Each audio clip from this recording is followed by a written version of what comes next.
গতবারের ভিডিওতে লোকে চুরি করা গাছ আমার সৎ পান্ডাটা ঠিক পছন্দ হলো না, তাই আমি চলে গেছিলাম বাঁশবাগানে ইন্সপায়ার হতে, যেখানে মশাদের আর ভূতেদের গেট টুগেদার হচ্ছিল। ভূতের গেট টুগেদার নষ্ট হয়ে যাওয়ায় কোনো বাঁশ তারা আমার নিতে দেয় না, তাই স্কুল থেকে অপহরণ করা পেনগুলোর উপরে ক্লে দিয়ে নিজের জীবনের বাঁশ নিজেই তৈরি করতে বসে যাই। ক্রাফটার ধর্মের মানুষ হওয়া এর ফ্যাকাশে রংটাকে মানতে না পেরে আমি এটার উপর সবুজ রং করে দিই। এখন বাঁশ দেওয়ার জন্য এই বাঁশটা সম্পূর্ণ তৈরি। মশাদের গেট টুগেদার অবৈধ প্রবেশ করায় আমার 4 ঘন্টা রক্ত আমি তাদের ঘুষ দিই, বদলে তারা আমাকে কটা পাতা তুলতে দেয়, যেগুলো বাড়িতে এনে আমি পাপড়ের মতো রোদে ভেজে নিই।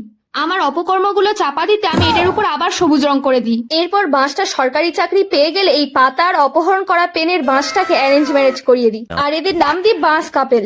কাপেলদের বাড়ি তৈরির বাজেট অনেক কম ছিল, তাই প্রথমে আমি আমার না খেতে পাওয়া ক্লেগুলো ঠেসে দিই, এরপর আমার কুকর্মটা বিশুদ্ধ ক্লে দিয়ে চাপা দিয়ে দিই।